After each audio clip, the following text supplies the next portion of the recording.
Bien, bonjour, bonsoir à tous. Merci encore une fois d'être avec nous ce soir. Nous avons quelques 200 personnes encore, 187 pour être exact.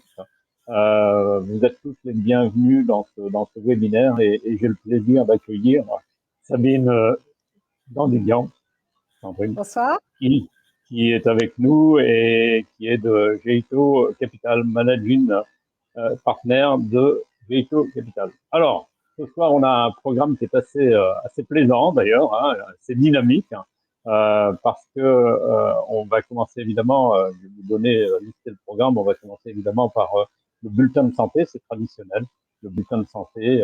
Il y a des nouvelles quand même importantes depuis le début de cette semaine. On va parler bien sûr de la session de Néogène à AstraZeneca et Néogène G2 en est un partenaire important. On va parler aussi des investissements de G2 dans Cataline et IDEO, c'est assez récent. Depuis la dernière fois, ils n'étaient pas encore faits quand on s'est vu.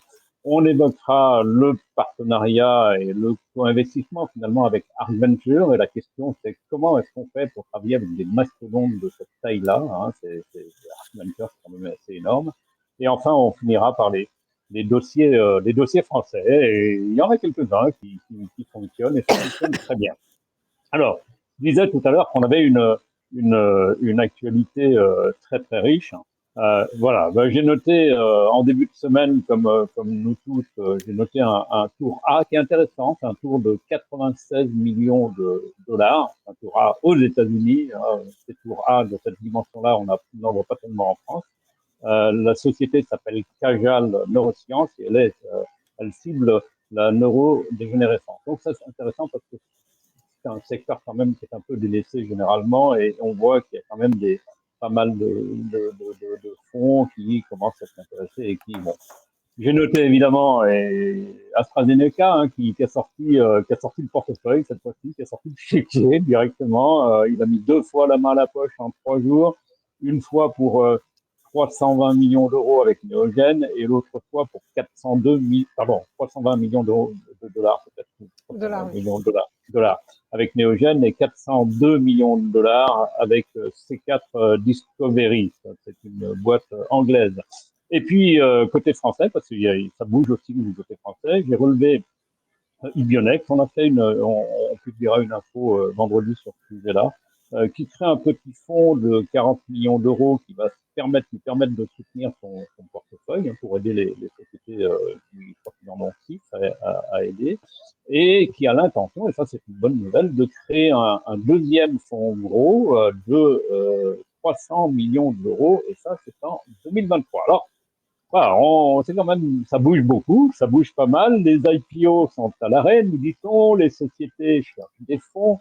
Les fusions-acquisitions sont apathiques. Mais finalement, c'est pas aussi simple que ça. Ça bouge quand même. Et l'idée, c'est de savoir quelle est votre analyse de votre côté. Merci Jacques Bernard. Oui, en effet, ça bouge.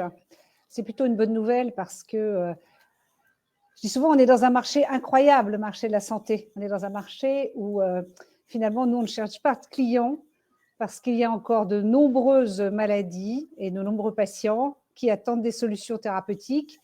En cela, aidés aussi par la pollution et le vieillissement de la population, les besoins sont quasiment sans fin. Donc, c'est très différent de la tech. Vous avez une technologie, vous cherchez des clients. Nous, malheureusement, des patients, on en a beaucoup. On cherche plutôt des technologies qui apportent une différence majeure et qui transforment la vie de ces patients. Donc, c'est un marché qui n'a jamais décru, qui croît gentiment, je dois dire. On annonçait l'arrivée des génériques, des bouleversements énormes. Ben non. C'est vrai que les prix augmentent. En conséquence, c'est parallèlement à l'offre que vous avez. Mais c'est un marché qui a toujours cru. Et dans le monde aujourd'hui, quand on est en recherche de sens, travailler dans la santé, c'est exceptionnel. C'est une chance. Ce qui est le moteur de croissance, c'est l'innovation thérapeutique dans ce marché. Et l'innovation thérapeutique a subi des changements structurels importants puisque elle est aujourd'hui principalement externalisée par les grands groupes. On le voit, ils ont dans leur modèle, et ce n'est pas une bulle ou un cycle, externalisé, ou en tout cas, à peu près 2/3 des médicaments lancés aux États-Unis viennent aujourd'hui de start-up. BioNTech a un exemple flagrant d'une start-up européenne rachetée par Pfizer qui a fait le grand vaccin. Donc, les startups sont aujourd'hui le moteur de l'innovation. Donc, c'est en particulier encore plus intéressant de travailler dans ce domaine de l'innovation et des startups. Alors, effectivement, en termes de financement, il y a eu une période un peu folle d'IPO et d'argent facile. Les IPO, c'est beaucoup de contraintes. C'est certainement un moyen de lever des sommes importantes, mais il faut être très attentif à son news flow, à ce qu'on raconte. C'est pas, quand on est entré dans ce cycle-là, c'est pas forcément la panacée. Et Géito se targue, enfin, en tout cas, la puissance financière de pouvoir garder ces entreprises privées aussi longtemps que nécessaire. En revanche, là aussi, très, très spécial à la pharma, nous avons la chance d'avoir les M&A. C'est des acquisitions par les grands groupes pharmaceutiques qui se sont rendus compte qu'entre avoir une recherche interne peu productive, avec un compte d'exploitation grevé pendant des années, en portant le risque, finalement, il valait mieux acheter sur leur bilan pour remplir leur pipeline d'innovation. Et ce qui est très intéressant dans le domaine des M&A, et on parlera évidemment d'Astra, c'est que les grandes entreprises pharmaceutiques savent exactement quand elles perdent leur brevet. La date est affichée, annoncée. Elles perdent des brevets de médicaments qui représentent des milliards. On dit que d'ici à 2030, il y aura à peu près 300 milliards de dollars de trous d'air pour l'industrie pharmaceutique. Donc, elles savent exactement quand elles doivent combler dans la vie de leurs médicaments par de nouvelles molécules les trous d'air de chiffre d'affaires. Et elles ont beaucoup d'argent. Alors, je ne dis pas que Astra a sorti en effet le chéquier. Pfizer a beaucoup d'argent en ce moment, si vous voyez ce que je veux dire. Il se dit qu'ils ont près de 900 milliards à investir pour renflouer leur pipeline d'innovation. Donc, cette dynamique-là du M&A, elle est constante, elle est prédictible et fiable. Donc, je ne veux pas dire que c'est rassurant, mais on n'a pas qu'une seule exit et on n'a pas qu'une seule option. Et nous, chez Géito, on essaie vraiment de garder les options ouvertes pour les entreprises. Quand les IPO vont se rouvrir, on aura tous appris ce qui s'est passé et on ira à l'IPO, j'espère, quand on sera prêt. Sinon, on a le pouvoir de garder les entreprises privées le temps que elles maturent. Et enfin, il y a l'option des M&A qui reste puissante, continue. Et chez Géito, on estime qu'on est assez bien positionné puisqu'on connaît bien, à commencer par moi, notre quatrième partenaire qui vient de chez Roche, d'autres personnes chez Géito connaissent bien la grande pharma, connaissent bien ce qu'elles attendent, à quel moment finalement, comment construire l'intérêt pour passer le relais quand c'est nécessaire ou quand on pense que c'est le mieux à ce moment de la vie de l'entreprise. Donc voilà, un marché complexe, un marché qui est porteur de sens, où moi je dis aujourd'hui, les jeunes générations qui travaillent dans la santé, elles savent pourquoi elles travaillent, et un marché qui a des besoins de financement importants, mais qui peut apporter des soulagements énormes. Et au sein de ce marché, dans notre thèse, on dit aussi que l'Europe est un endroit extrêmement passionnant, où il y a une très belle innovation et qui manque de financement, dans la continuité pour accompagner les entreprises longtemps, autant que nécessaire. Et que voilà, c'est autour de ça que Géito s'est créé et continue à grandir. Et juste pour une petite info que je livrais au tout départ de mon exposé, j'ai parlé de cette société qui est dans le neurodégénératif, qui a levé 96 millions de dollars en cours. Ah, c'est un bon signal pour vous. Je crois que vous êtes sensible à ce genre de choses. Est-ce que vous voyez quelque chose qui bouge dans le domaine-là? Alors, on essaie d'être agnostique des aires thérapeutiques dans lesquelles on investit. Au contraire, on essaie vraiment d'essayer de diversifier. Maintenant, c'est vrai qu'il se passe beaucoup de choses en immunologie, dans les maladies auto-immunes, disons plutôt, et on y reviendra avec les deux derniers investissements de Géito, et en oncologie, en oncoimmunologie. Donc, c'est extrêmement intéressant de voir autre chose, en particulier le neurodégénératif, où la science n'est pas facile. Or, ces maladies sont des bombes sociales et sociétales, le neurodégénératif. Les modèles animaux ne sont pas très prédictifs. Donc, c'est très bien de voir arriver. Nous, on est sensible, on regarde beaucoup pour essayer de sortir de l'immuno-onco ou de l'auto-immune, des maladies auto-immunes. On a d'autres choses. On est en ophtalmologie avec 2 entreprises. On est dans les maladies rares du squelette avec une entreprise française qui nous est très chère. Donc, on essaie de diversifier. Mais c'est un très bon signal. Bien, alors je rappelle à nos auditeurs qu'ils peuvent poser leurs questions dans la partie chat. On les entend tout au long de notre entretien. Là, on va passer au second volet, hein, qui est cette fabuleuse session de Néogène à AstraZeneca. Alors, bon, on l'a pas fait exprès, hein, mais c'est tombé ce matin. On n'avait pas choisi la date exprès pour ça. Mais si, mais si. C'est une très belle nouvelle. D'autant que c'est pas un investissement ancien, regardez, c'est deux ans. Oui, c'est le premier. Il y a 2 ans, c'est le premier. Hein, Ouais. il y a 2 ans. Là, bon, alors voilà, ça c'est terrible. Hein, ça va vite et ça va bien. Parlez-nous Ouais. de cette question. Ouais. Je pense qu'on aurait voulu, on n'aurait pas fait mieux quand même en termes de timing. Alors, je vous laisse imaginer, quand l'acquéreur est une boîte publique, les contraintes liées à la communication, le souci. On avait des noms de code, on parlait de rien, on a signé partout, voilà, qu'on ne ferait jamais rien, parce qu'en plus, l'action s'est appréciée d'Astra. Donc, c'était pas simple. J'étais assez contente que ça sorte ce matin. Je me suis dit, tiens, on va pouvoir en parler ce soir. Donc, c'est notre première société, la première société dans laquelle on a investi quand on était encore au premier closing, avant d'être aussi gros qu'aujourd'hui. C'est en effet une société néerlandaise, européenne. On est très content de la sortie et on est très fiers que ce soit Astra. Parce que ça valide la thèse qu'on défend sur la puissance des M&A, sur ce bras, cette option qui est pérenne pour le développement des sociétés de biotechnologie. On est content parce qu'on ne s'était pas trompé dans le choix. Il se passe énormément de choses dans la thérapie cellulaire, l'immuno-oncologie, les tumeurs solides. Et on a choisi, nous, comme premier investissement Néogène, pour la qualité de l'équipe, je vais y revenir, et pour la qualité de la technologie. Alors l'équipe, je vais faire simple, c'est l'équipe qui avait fait Kite, la grande saga des CAR-T qui avait été vendue à Gilead dans les tumeurs liquides du cancer. Et tout l'enjeu, le pari qu'on a pris avec eux, c'est d'arriver à craquer les tumeurs solides, comme on dit en bon français. Et ils ont une technologie très particulière, et c'est beau dans le communiqué de presse d'Astra, où ils reconnaissent que c'est un apport majeur, et c'est des grandes oncologies Astra. Donc, ils reconnaissent que c'est bien Néogène qu'ils choisissent pour renforcer leur puissance de recherche en immuno-oncologie, en particulier avec cet enjeu d'aller chercher des patients qui aujourd'hui sont sans option thérapeutique. C'est toujours la thèse de Géto. Quand on dit que l'innovation doit être majeure, c'est-à-dire qu'elle doit vraiment apporter une valeur et transformer la vie de patients qui sont en impasse thérapeutique, c'est-à-dire qui ont tout essayé et qui n'ont plus d'option thérapeutique. Ben là, c'est exactement le pari. C'est ce qu'ils ont été capables de faire, cette équipe-là, dans les tumeurs liquides.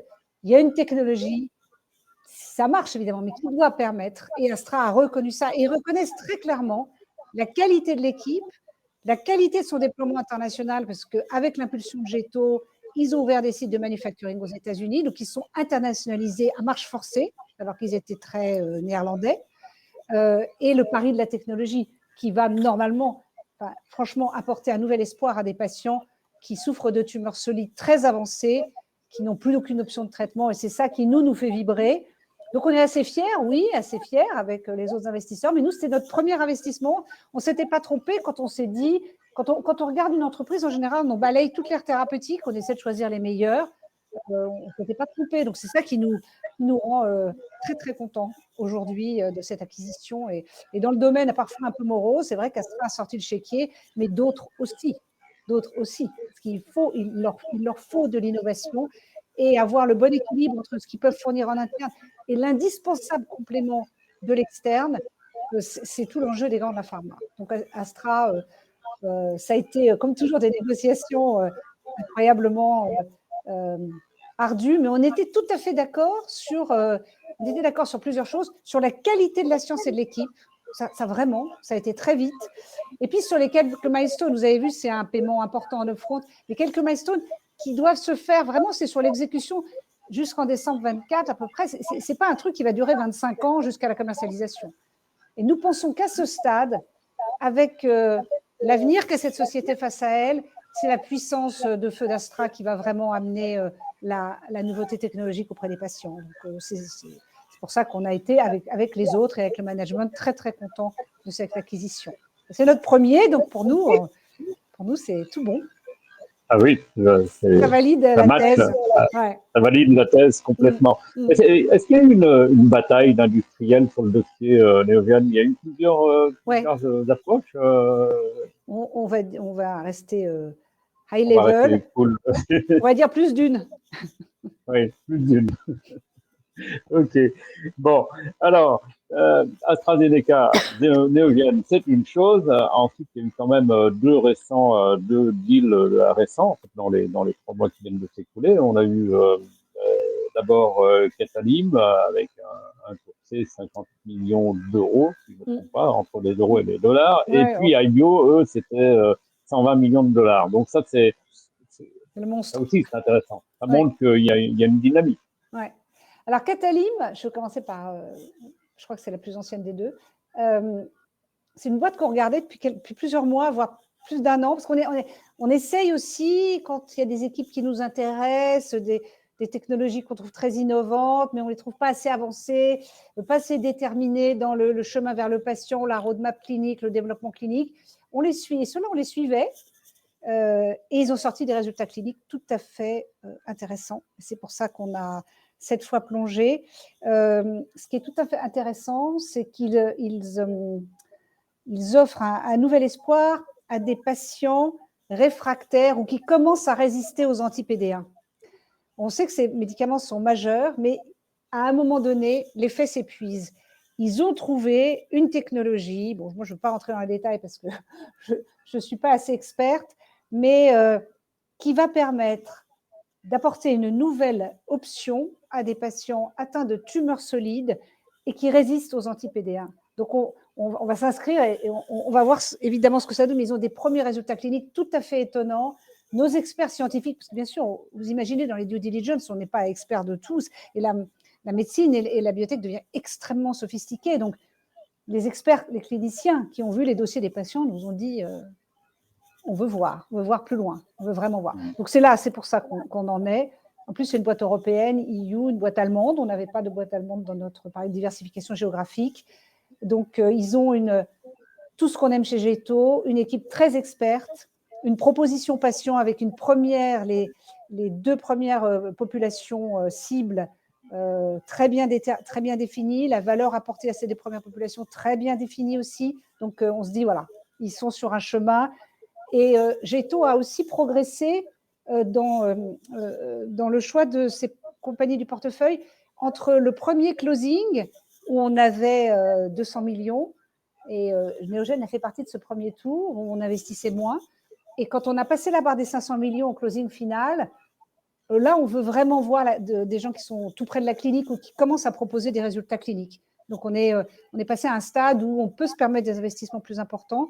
Et donc, on veut voir se dessiner le chemin vers l'accès aux patients, de préférence avec une accélération. Et pour obtenir une accélération, il faut que les premières populations cibles soient vraiment des patients très sévèrement atteints qui n'ont plus d'options. Là, les autorités sont prêtes à vous donner des accélérations.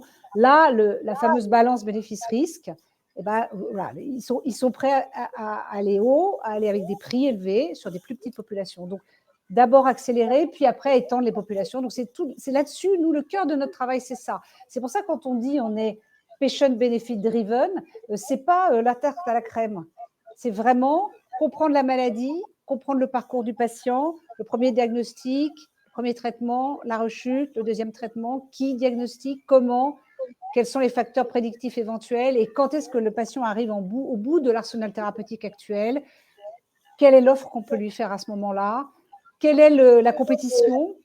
Et là, on pense que Catalim vraiment se distingue par cette proposition sur des patients qui commencent à résister à ces grands médicaments qui sont les anti-PD1 qui avaient déjà bien ouvert de nouvelles voies. Donc en ça nous intéresse beaucoup et l'équipe est très, très experte. C'est pour ça, en fait, c'est toujours un peu la même histoire, mais sur des problématiques patients différents.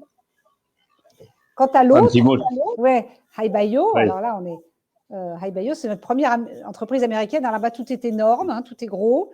On a été invités, alors vous pouvez me dire c'est curieux, ils ont des Américains en général, pas besoin des Européens. Moi, je ne fais pas de complexe d'infériorité.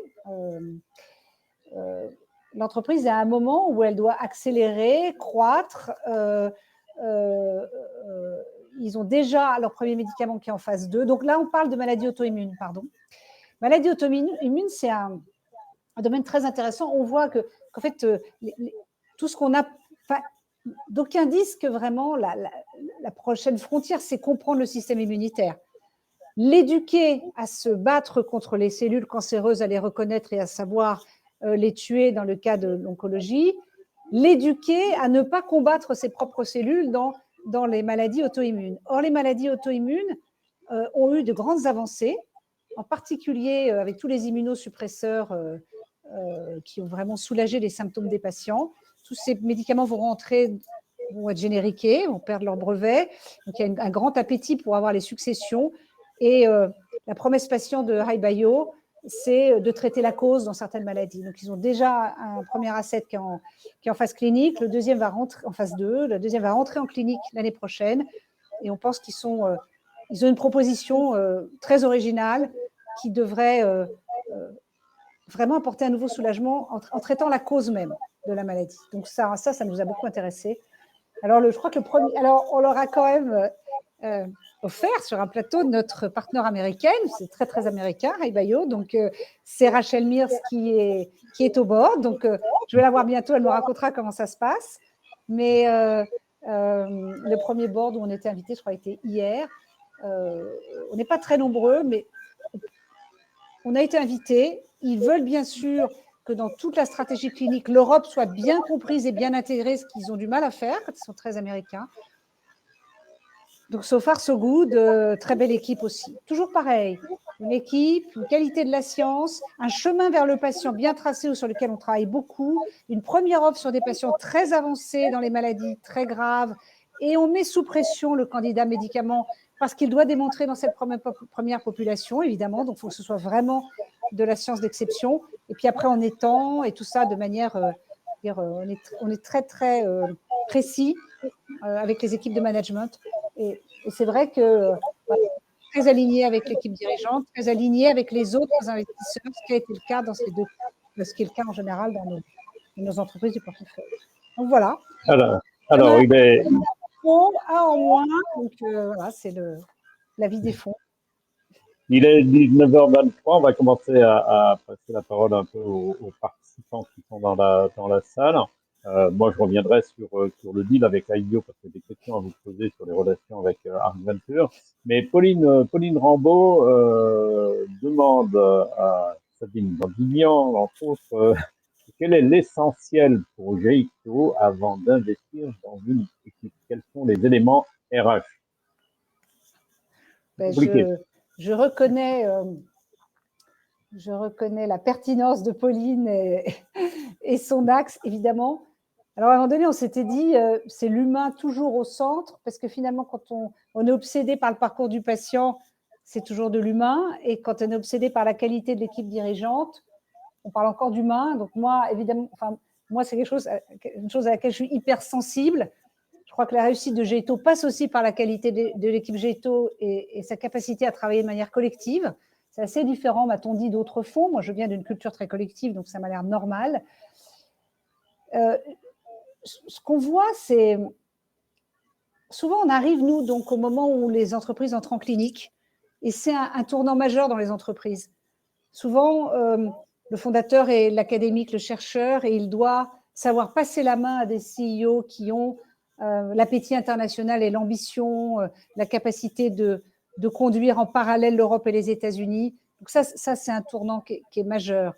Dans la création des équipes, on a des équipes très locales et nous, on pousse beaucoup à l'internationalisation avec souvent une présence aux États-Unis. Tout le monde n'est pas capable, tout le monde n'a pas envie de ça. Donc, ces tournants-là, ces passages-là, c'est vraiment des moments qui peuvent être des moments de tension et qui peuvent être aussi des moments d'extraordinaire ambition et progression de l'entreprise. Donc, avoir le bon CEO, garder l'engagement des fondateurs grands scientifiques en général et qui vraiment connaissent l'âme de leurs médicaments ou de leurs plateformes. Avoir un CEO qui est capable de créer une équipe internationale, États-Unis, Europe, travailler à distance, parler tout en anglais, tout ça, c'est des changements qui ne sont pas toujours faciles, qu'on essaie d'accompagner. Et c'est un peu pareil pour les investisseurs, garder des investisseurs qui ont été à l'origine qui sont des seeds, qui ont vraiment créé les entreprises, et puis qui sont capables d'inviter, d'accepter des gens qui sont avec des deep pockets et qui vont mettre beaucoup plus d'argent. Donc, forcément, leur influence va diminuer. C'est toute cette alchimie-là. Mais moi, de mon parcours personnel, parce que moi, je viens de la grande pharma, et j'ai dirigé des très grosses équipes, j'ai toujours fait la différence en attirant les meilleures personnes autour de moi. Je crois que c'est toujours mes équipes et la capacité à travailler ensemble qui a fait la différence. Parce que finalement, vous savez, quand des médicaments, enfin évidemment les technologies sont exceptionnelles, mais il y a toujours de la concurrence. Donc quelle est l'équipe qui est la plus agile? Quelle est celle qui comprend mieux la complexité? Quelle est celle qui est capable d'envisager l'international? Pour moi, c'est vraiment la clé. Et chez Géito, on essaye aussi de construire. Chaque individu compte énormément, puisqu'on est des petites équipes, et la manière qu'elle a à se connecter à ses collègues, à se connecter avec les entreprises du portefeuille. Vous savez, on dit souvent, le cerveau, c'est un nombre de neurones, mais c'est aussi la qualité des synapses et des connexions. Moi, je crois beaucoup à ça. Et donc, quand on essaie de recruter, et pareil, quand on recrute une entreprise, si on peut dire, c'est aussi la capacité à s'écouter, à se comprendre, à avoir envie de travailler ensemble. Donc, des alchimies qui sont en général de bonnes surprises et parfois mauvaises. Mais bon, en général, bonnes. Oui, alors moi, je dirais évidemment, c'est pas parce que c'est Pauline, mais elle me connaît bien. Ouais, c'est les personnes, les patients, les gens dans Géito et bien sûr les gens dans les entreprises bien sûr, les gens dans les entreprises. Nous ne sommes que des sparring partners. Hein. Oui, parfait. Alors la seconde question revient sur Néogène. Dans les prévisions des ventes, on va parler de prévisions des ventes sur les Big Four, Europe, UK, US, pour une thérapie cellulaire comme celle de Néogène. Quelles sont les prévisions? Je ne sais plus. Mais ce qu'a acheté Astra, c'est la technologie. Parce que ce qui compte, c'est d'arriver à tuer les tumeurs solides. Ce qui compte, c'est trouver des solutions. Imaginez, on va rentrer de toute façon, c'est pour ça que les prévisions, elles vont être, je pense que les grands groupes, moi je ne sais plus les chiffres de Néogène, mais sur d'autres projections de vente, ça devient intéressant quand on passe à peu près le potentiel de 800 millions à 1 milliard. C'est là que les grands groupes regardent. C'est vraiment là. Ça ne veut pas dire beaucoup de patients forcément, d'ailleurs, mais c'est là que les grands groupes sont intéressés. Alors, Néogène en particulier, ils ont acheté plus que la prévision de vente. Ils ont vraiment acheté une équipe avec une implantation américaine en complément de ce qu'ils n'ont pas. Ils ne sont pas très puissants en thérapie cellulaire. Une équipe extrêmement experte et une technologie tout à fait innovante. Parce qu'il y a plusieurs médicaments qui arrivent. Nous, on n'aime pas le monoacète. Hein. On aime bien. Donc, moi, je ne vais pas vous dire aujourd'hui ce qui est prévu. Imaginez qu'on propose la même chose que les CAR-T dans les tumeurs solides. Imaginez. C'est ça l'enjeu. Donc, je ne sais pas les chiffres précis des projections de vente. Je sais que Astra a évidemment beaucoup regardé, mais c'est beaucoup. Si vous lisez leur communiqué de presse, c'est très explicite. Hein. C'est l'équipe, l'implantation, la technologie. Mais en général, pour être acquis par un grand de la pharma, il faut aller chercher où c'est très complémentaire de ce qu'ils ont et où 800 millions à 1 milliard de projections de vente, c'est à peu près le tarif. Quoi. Très bien. Tout à l'heure, Sabine, vous me disiez avant qu'on démarre que Pfizer regardait bien les dossiers et que ils étaient très attentifs. Et il y avait des seuils qu'ils regardaient. Eux, ils sont presque 1,5 milliard. Parce que, voilà. ils ont beaucoup d'argent. Eux, ils sont très, très hauts parce qu'ils sont débordés de dossiers et donc ils sont obligés de filtrer sur la taille. Bon, Pfizer, c'est un peu exceptionnel. Ils ont beaucoup d'argent à investir du fait de leur vaccin.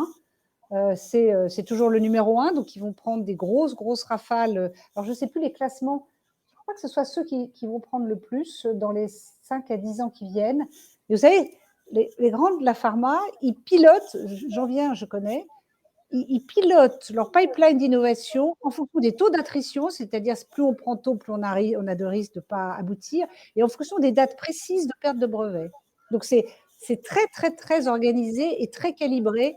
Donc, j'avais regardé, moi, à quel moment qui perd quoi. Pfizer, en ce moment, est très, très sollicité parce qu'ils ont beaucoup d'argent et que c'est une des entreprises puissantes, les plus puissantes de la pharma. Mais c'est certainement pas notre unique cible. Il y en a plein d'autres. Le modèle est très clair. Et on a la chance d'avoir ça. Parce que même quand les IPO sont à plat, nous, on continue à vendre, on continue à être approché.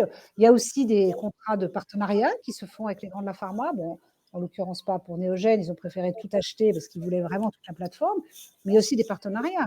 Donc, on est approché aussi pour ça. Où, on ne peut pas, par exemple, développer toutes les indications prévues. Il y a des pharma qui sont intéressés par une indication. Bien, alors en attendant la question suivante, j'aimerais revenir sur cet accord effectivement avec IBio, mais à travers le co-investissement avec Arc Venture. Alors Arc Venture, c'est un mastodonte, hein, le fonds 12. Je ne sais même plus Pardon. combien de milliards ils font, Arch Venture. Oui, voilà. Le dernier fonds 12, c'était 2,97 milliards de dollars, 3 milliards exactement, enfin 2,97 exactement. C'est quand même 571 investissements depuis 1986, même s'ils ne sont pas tous dans la santé, c'est quand même impressionnant comme track. Et puis 228 exits. Alors, la question c'est, quand on est face à un mastodonte pareil, c'est intéressant de voir comment vous travaillez, surtout que c'est deux cultures différentes et puis deux effets de taille différents. Ah oui, ça c'est sûr. Bon, alors ça s'est bien passé pendant la due diligence. Nous, on connaissait mieux Monograph qu'Arch Venture, mais tout s'est très bien passé, le troisième. Donc là, pour le moment, on va voir à l'épreuve du feu. Mais l'histoire est marrante parce que HiBio est issu, je crois, de la recherche européenne. Et il y a eu le spin-off puisque l'entreprise en question s'est recentrée sur l'oncologie et donc Arch Venture a été au début de l'histoire. Donc alors évidemment ils sont énormes, c'est un peu différent de ce que je racontais tout à l'heure, mais en fait ils ont été à l'inception, au démarrage de la compagnie. Donc aujourd'hui où ils passent à la vitesse supérieure, je crois qu'ils sont contents d'accueillir et ils sont assez. Franchement, nous on a eu que du positif parce que c'est compétitif. Si vous avez les très beaux deals, en fait les historiques choisissent aussi ceux qui entrent. Hein. Donc c'est compétitif, donc on se choisit tous. Il n'y a pas eu de problème. Donc, finalement, on va bien voir à l'épreuve du feu, on va bien voir dans l'attribution des réserves et les réinvestissements et les prochains tours, quelle est la bonne dynamique. En tout cas, on était tout à fait alignés avec Arch Venture et avec Monograph sur la feuille de route. Donc, moi, voilà, on va voir avec Rachel comment ça se passe, mais au moment de la due diligence, c'est eux qui nous ont contactés en disant on voudrait un Européen assez puissant pour pouvoir suivre. Apparemment, notre expertise, la manière dont on a conduit la due diligence, le fit avec l'équipe, très important. Il faut que tout le monde se choisisse, a fait que voilà, on est dedans. Donc, rendez-vous dans un an, on verra bien. Et puis rendez-vous au prochain investissement quand il va falloir refinancer la compagnie. Puis c'est là qu'on verra bien. Mais aujourd'hui, l'équipe aussi, bien sûr, a été très, très importante dans le choix. Donc oui, c'est un peu notre première expérience. On a plus l'habitude d'investir avec des fonds équivalents. Donc là, c'est le monstre. Ils ont l'air de bien se tenir pourtant. Mais bon, à voir. Tout est énorme aux États-Unis, alors ma foi. Et un petit étonnement de ma part, Cathalie Mallement. IBio, je crois que c'est allemand à l'origine. Ouais. Hein, mes souvenirs sont bons. Ouais. Et il n'y a pas de grand fonds BioNTech, allemand. c'était allemand. Et il n'y a pas de grand fonds allemand. Non. Et il n'y a pas de grand fonds allemand. Donc ça, c'est un contraste qui est étonnant. C'est étonnant. Bon, on ne peut pas dire que ce soit non plus un terreau extraordinaire. Oui, là, en l'occurrence, oui. BioNTech était allemand aussi. Donc oui, il y a quelques exemples. Mais enfin, c'est pas... je crois que c'est pas aussi riche quand même que la France, que les pays nordiques qui sont très, très intéressants. L'Angleterre, la Suisse, où il se passe quand même beaucoup, beaucoup de choses. Là, oui, effectivement, c'est une conjonction qui est intéressante. Alors, on a rencontré le BPI allemand qui se désespère un peu de ne pas voir effectivement de grande puissance de financement sur le sol allemand. Mais là, oui, vous avez raison. Là, c'est plutôt un concours de circonstances que je crois une réalité profonde de tissu biotech et innovation allemand. Je n'ai pas l'impression que ce soit si... Et finalement, ils sont tous rachetés par les Américains, si on regarde bien. On verra. Oui. Il nous reste 5 minutes. Alors, les 5 dernières minutes, on va les passer avec les Français. C'est normal. Comment? Parlez-nous de la France, de vos investissements en France et des dossiers français. Il y a un bon flux, il y a un bon track. Comment ça se passe? Alors, nous, on est un fonds français, donc on se fait fort. J'espère que je ne vais pas être prise à défaut, mais de connaître vraiment très bien le tissu français. Donc, peut-être pas moi personnellement, mais normalement, toutes les belles bibliothèques, on les a vues. Et on a essayé. Il y en a une en particulier à laquelle je pense, auquel on n'a pas pu entrer. Donc, on n'est pas toujours accueillis, ou des fois les tours sont ficelées, sont finies. Et voilà. Donc nous, on se fait fort de bien connaître notre territoire, de bien connaître notre écosystème. Et j'espère qu'on ne passe pas à côté de belles bibliothèques françaises.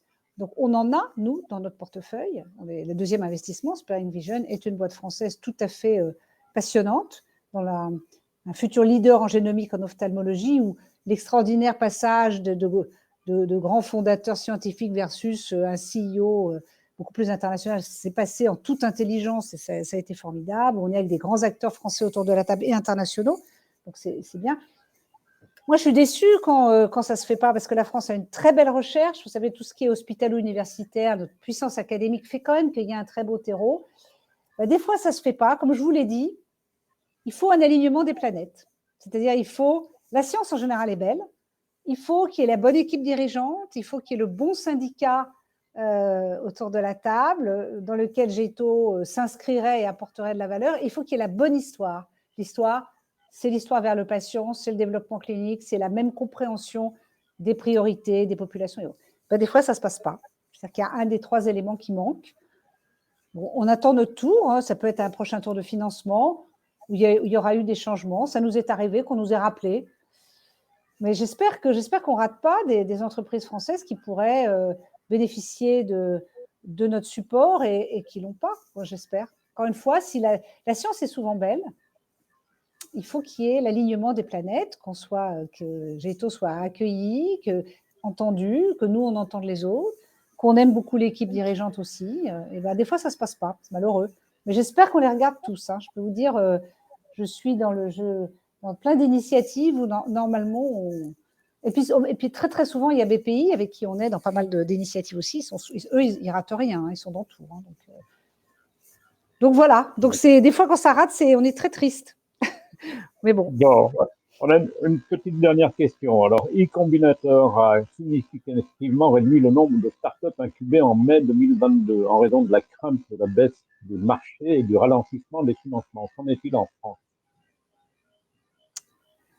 Moi, je ne dis pas que c'est facile, hein, parce que globalement, les financements précliniques ont énormément chuté. C'est pour ça que, par exemple, Sparing Vision, on a l'idée, le refinancement avec les internes, parce que c'était encore préclinique et que ça s'est asséché au niveau du financement. Au moment où ils ont eu besoin d'être financés, alors que c'est une boîte qui a un très beau plan, etc., la préclinique a beaucoup souffert. Ça, je confirme. Et on a été, d'ailleurs, avec un investisseur américain, à l'origine de dire, bon, on le fait en interne, parce qu'il faut qu'ils arrivent. Et là, aujourd'hui, ils viennent d'avoir leur IND, c'est génial.